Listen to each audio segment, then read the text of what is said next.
אני נמצא בבסיס פיקוד העורף ברמלה. יחד איתי נערכים הכוחות שמונים את המשלחת שנקראת מגן הברזל, שאמורה לצאת בעוד מספר שעות לברזיל במטרה להציל חיים. ברזיל היא מדינה שזקוקה לסיוע, ומדינת ישראל תוציא את הסיוע הטוב ביותר שניתן, בזמן המהיר ביותר שהיא יכולה להתארגן אליו, במטרה בסופו של דבר להציל חיים ולסייע לאוכלוסייה הברזילאית.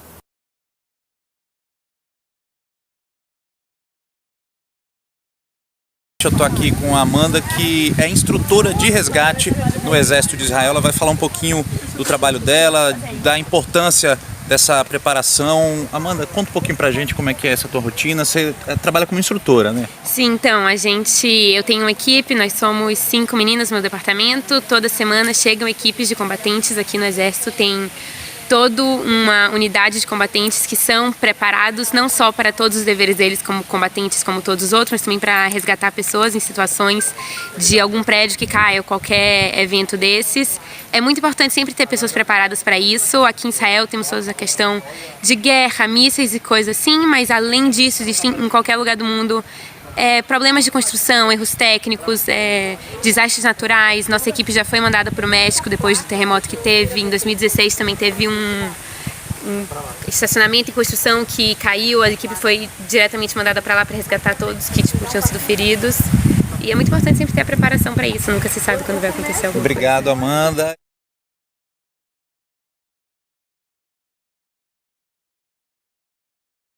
אמש שוחחתי עם ידידי נשיא ברזיל, יאיר ז'איר בולסונארו. הצעתי לו סיוע באיתור הנעדרים מאסון קריסת הסכר שפקד את ברזיל. הבוקר כבר יצא לברזיל משלחת של צה"ל עם 130 איש, לכוחות ההצלה של פיקוד העורף, כבאות, רפואה, נציגי משרד החוץ, עם ציוד ומכשור הצלה. אנחנו גאים בהם. Our main mission will be to conduct search and rescue operations in an environment that is defined as with lots of mud, as well as some of the areas will be underwater. We also understand that it is in a rural area, so not an urban area, but a rural area with that level of infrastructure. And we are planning to use tailored or specialized equipment. The main mission will be to locate missing persons in mud and in a water environment. Now the A delegation, the core of the delegation is the Home Front Command. The Home Front Command has done dozens of similar aid missions around the world.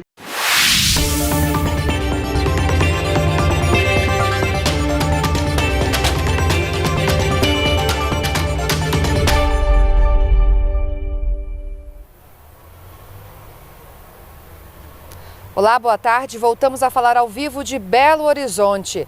A busca por desaparecidos por causa do rompimento da barragem do Feijão na última sexta-feira em Brumadinho continuam suspensas por conta do risco de rompimento de uma outra barragem chamada de B6. A população de Brumadinho foi acordada hoje por volta das 5h30 da manhã com sirenes e avisos para deixar as regiões mais baixas da cidade e procurar os locais mais altos. Essa barragem B6 fica próxima da estrutura que se rompeu na última sexta-feira, mas essa barragem B6 ela não tem rejeitos de minério, tem apenas água. Durante a madrugada de hoje, a empresa Vale drenou parte da água dessa barragem para aliviar a estrutura, mas considerou que o risco de desabamento ainda é muito grande. Segundo o porta-voz do Corpo de Bombeiros, Tenente Pedro Ayara, se essa barragem se romper, a água vai levar cerca de 30 minutos até chegar ao centro de Brumadinho. As vias de acesso à cidade estão interditadas e a orientação é para que ninguém vá para aquela região. Ainda segundo o Corpo de Bombeiros, 24 mil pessoas terão de deixar as suas casas que estão em áreas de risco e poderão ser afetadas caso essa barragem B6 se rompa. Entre as áreas de risco está o Parque da Cachoeira. Eu estive lá ontem e conversei com alguns moradores que, claro, estão desolados. Também ontem eu acompanhei a vinda do presidente Jair Bolsonaro até Minas Gerais, que sobrevoou a área afetada pelo desastre em Brumadinho. Vamos ver na reportagem. Na entrada de Brumadinho, a cor do rio Paraupebas indica a gravidade do assunto. A lama de rejeitos passou por aqui e levou embora a pista que ligava distritos de Brumadinho.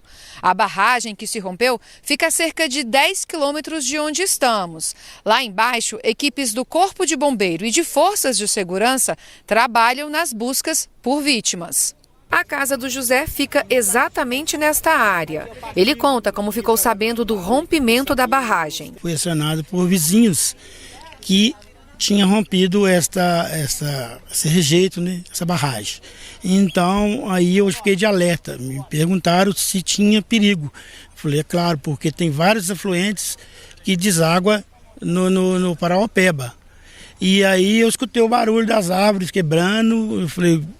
É isso mesmo que está acontecendo. Yara mora nesta região há 10 anos. A casa dela fica às margens do rio Paraupebas. Ela conta que nunca imaginou passar por uma situação dessas. Eu acho que isso daí eu pensei que eu só ia ver em filme, sabe? De tragédias como você vê várias, né? E é muito traumatizante, principalmente porque a gente viu aqui um braço para cima, sabe? Dentro da lama, só que estava muito forte o jato e... Não sei, não deu tempo de fazer nada, né? E ninguém podia se aproximar também. Não foi só eu que vi, várias pessoas, tá? Foi horrível. O presidente Jair Bolsonaro chegou por volta das 9h30 da manhã do sábado no aeroporto de Confins e sobrevoou a área atingida pelo rompimento da barragem de Brumadinho. Bolsonaro também se reuniu com ministros e técnicos do governo para discutir medidas de socorro às vítimas. Já em Brasília, o presidente falou sobre a tragédia e medidas que estão sendo tomadas. O governo federal, bem como o governo estadual, tomaram todas as providências de imediato para ajudar a minimizar a dor dos familiares. Daqui para frente o trabalho é basicamente busca de desaparecidos. Infelizmente pode aumentar muito o número de mortes. O governador de Minas Gerais, Romeu Zema, disse que protocolos de barragens no estado devem ser revistos e destacou que os responsáveis serão punidos exemplarmente.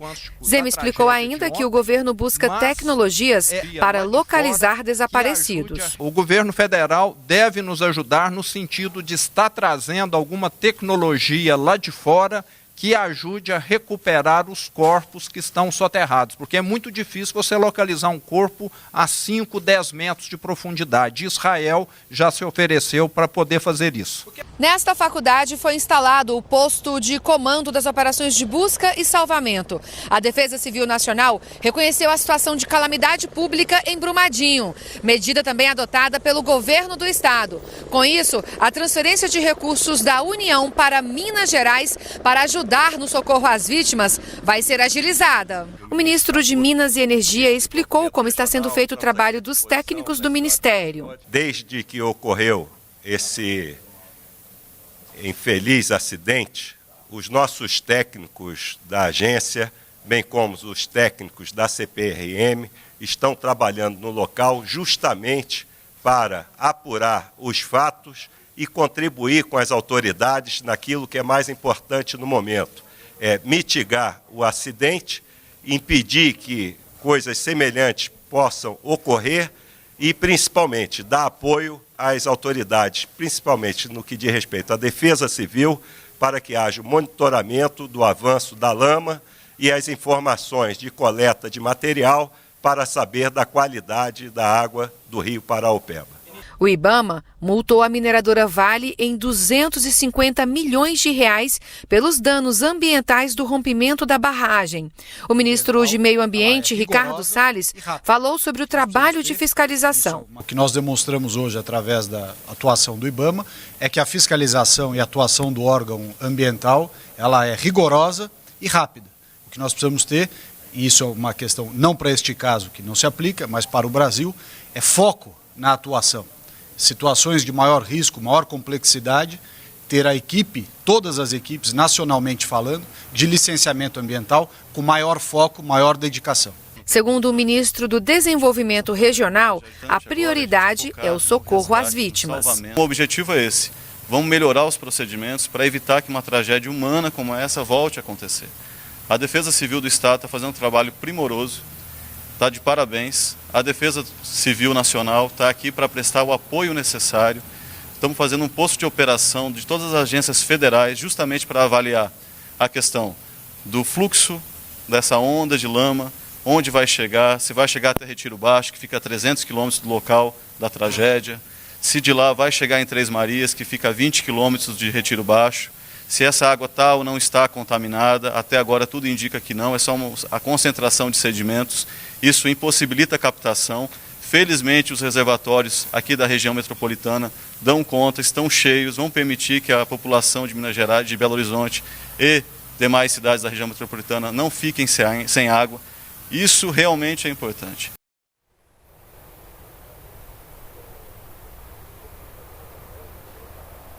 E com o risco de rompimento da barragem B6, todo o efetivo que está hoje em Brumadinho está empenhado em retirar as pessoas das áreas de risco. O Corpo de Bombeiros confirma que até agora há 37 mortos confirmados. Hoje cedo, pelo Twitter, o presidente Jair Bolsonaro afirmou que após contato com o primeiro-ministro de Israel, Benjamin Netanyahu, chegam hoje a Belo Horizonte 140 pessoas e 16 toneladas de equipamentos que vão ajudar nas buscas por desaparecidos em Brumadinho. Vamos agora a São Paulo conversar com o repórter Ricardo Ferraz, que tem informações sobre o dia do presidente Jair Bolsonaro. Olá, Ricardo, boa tarde. Boa tarde, Luana. O hospital israelita Albert Einstein acaba de soltar o primeiro boletim informando a respeito da condição do presidente Jair Bolsonaro, que deu entrada hoje por volta de 10 horas e 35 minutos desta manhã. Diz o boletim: o excelentíssimo presidente da República, Jair Bolsonaro, deu entrada no hospital israelita Albert Einstein às 10h33 deste domingo, no dia 27. Nas próximas horas, ele passará por exames e avaliação pré-operatória realizada por uma equipe multidisciplinar. Assinam o boletim o Dr. Antônio Luiz Macedo, o cirurgião, Dr. Leandro Echenique, clínico cardiologista, e também Dr. Miguel Senodorglu, que é diretor superintendente do Hospital Israelita Albert Einstein. O dia de hoje está sendo reservado para o pré-operatório. O presidente da República deve receber alguns cuidados, fazer alguns exames, uma dieta especial, medicamentos e também descansar. Afinal de contas, ele vem aí de uma maratona bastante intensa, com uma viagem internacional à cidade de Davos, na Suíça, e também uma visita ocorrida no dia de ontem à cidade de Brumadinho, onde ele inspecionou a barragem que rompeu na cidade mineira. O presidente Jair Bolsonaro deve se submeter à cirurgia amanhã por volta de 6 horas da manhã. Fará parte dessa cirurgia uma equipe multidisciplinar que já acompanha todo o caso aqui no Hospital Israelita Albert Einstein. Todo o processo deve demorar cerca de 10 dias. As primeiras 48 horas ele deve passar no centro de terapia intensiva, se recuperando, e durante esse período o general Hamilton Mourão, vice-presidente da República, assume o cargo interinamente. Logo após, assim que o presidente Jair Bolsonaro for para o quarto, ele provavelmente já terá condições de despachar junto aos ministros e aos auxiliares mais próximos, e será montado aqui no hospital um gabinete para que esses despachos e atos do governo ocorram normalmente. Será uma antessala no quarto onde ele ficará internado, e aí estão previstos alguns boletins para informar tanto a condição de saúde do presidente Jair Bolsonaro quanto esses atos de governo. Nós voltamos com mais informações a qualquer momento. Continue a acompanhar a nossa programação aqui na NBR, a TV do Governo Federal.